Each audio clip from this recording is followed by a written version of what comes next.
Welcome, Pastor, ministry leader to this week's Marry the Vision Female. I'm Ron Jutze. For the next few minutes, I'm going to share with you some things that I pray will lift your spirit, strengthen you in your relationship with Jesus Christ, and encourage you in fulfilling the ministry assignment that He, the Lord Jesus, has entrusted to you. So today, I'm continuing to discuss the topic of effective communication with your team or organization. As I mentioned in last week's email and VMail, for the last 20 plus years, I've had the privilege to speak to thousands of leaders in hundreds of different cities and various communities. And the one question that I would repeatedly ask them is this: in your experience as a leader, what would you say is the most valuable skill needed to successfully lead your team or organization? The response that I received was overwhelming: effective communication. Now, that being said, as leaders, just because we talk and use words doesn't mean that we are effectively communicating our message to the team that we're leading or to the audience that we're speaking to. Now, last week I gave you the example of, I have a maroon car, and then I asked you, could you tell me what car I'm driving?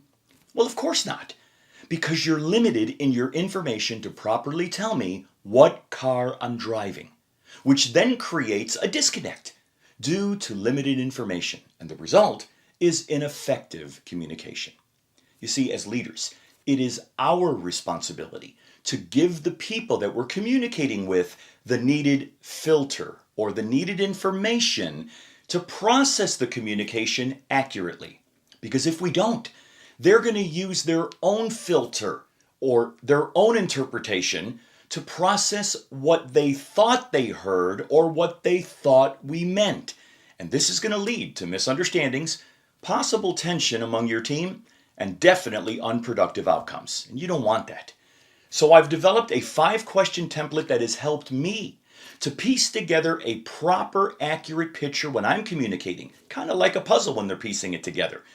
And as a result, it's assisted me in piecing together the different reference points that are needed to increase my effective communication skills with the teams that I lead and even in my sermon preparation. So let's take a few minutes and unpack these 5 communication pieces.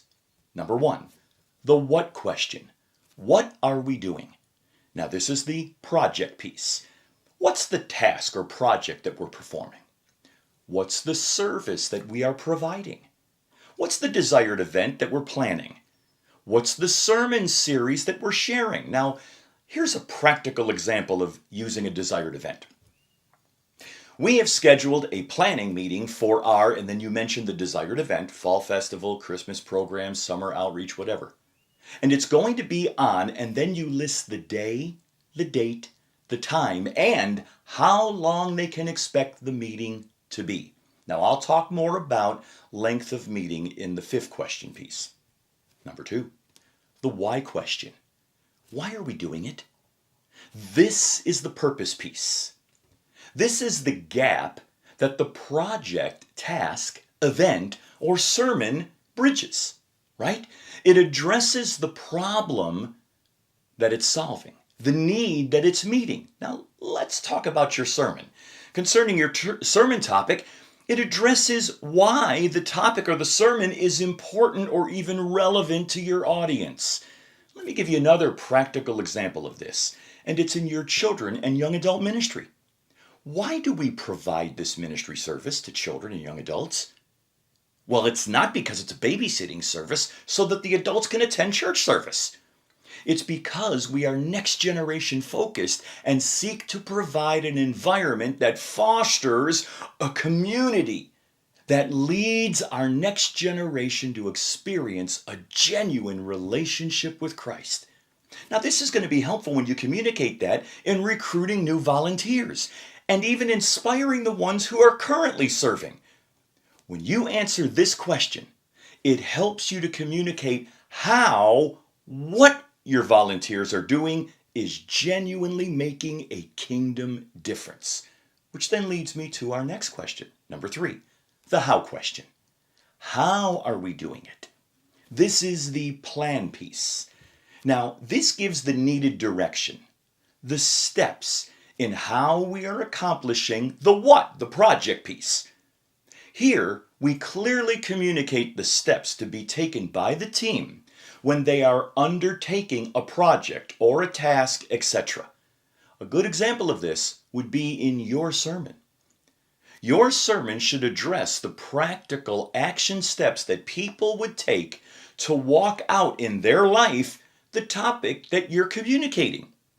If your sermon topic was talking about love or forgiveness, the question that you want to answer in your sermon is, how would the people practice love or forgiveness in their daily lives? Question 4, the who question. Who is to be involved or engaged? This is the people piece.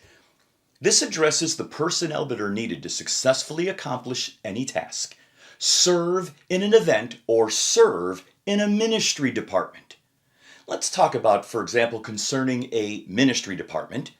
Because your ministry department has a purpose, the why question, right?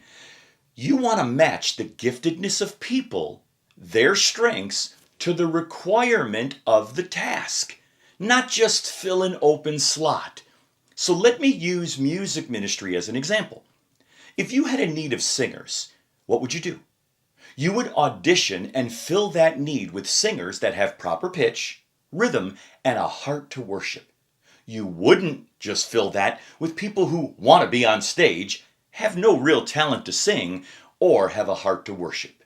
See, the reason you wouldn't do that is because it would hinder the worship experience of the congregation, which is the purpose piece of why your music ministry is there. And number 5, the when question. When are we going to do this? This is the prescribed timeline piece. When is it to be accomplished? Does it have multiple meetings that have to come because it's got a longer tail? See, effective communication needs to establish the timelines. An example is if there are meetings that are being set, what time of day will they be? How long can people expect them to be involved? See, that's important. And how many might there need to be? Like, again, if it's a longer tail, you may have to have more meetings. Why is that so important to communicate on the front end? Because it allows people and even yourself to properly prepare. Now, concerning an event or a department meeting that you're planning, again, make sure that you communicate the date, the time, the location of the meeting, and the length of the meeting, and even how many meetings over a certain period of time they can expect. Pastor, ministry leader, I know you're aware of this. Effective communication is one of the key building blocks in developing a successful and fruitful ministry team. Now, as a result of its importance, I'm developing a course called Building a Successful Ministry Team, where I am going to unpack key ingredients in more detail. This is only one of them. There are others. Once it's complete, I will make it available for you and for your team. But for now, keep doing like I suggested last week. Download the PDF that's provided with this video. Review it. Begin using these 5-piece template. Ask yourself these questions when you're putting things together. Answer them to know how to piece together your communication. Because if you don't answer them, your team's already going to be asking them whether you know it or not. But I know that this can be a helpful tool to help you effectively communicate with your team and within your church. It'll even help your team. So if this has been insightful and encouraging to you today, would you please share it with another pastor or ministry leader? Whether you forward them this email that you've gotten, just whether by a personal invite, if you're having a lunch or a breakfast with somebody, invite them to join our weekly V-mails by going to marrythevision.com and signing up for this weekly V-mail. Now, pastor, ministry leader, I truly need your help to reach across the table and around the world to help me support other ministry leaders and pastors in fulfilling their ministry assignment. I know that they're praying for this daily. And my assignment is to come alongside to help them in their heavenly assignment. Until next week, this is Ron Jutze. I'm committed to your ministry success in Jesus Christ. Thank you for watching this video. Please take the time, browse other videos on our Marry the Vision YouTube channel. You can help us by subscribing, liking, leaving a comment, and sharing a video. Continue to pursue Jesus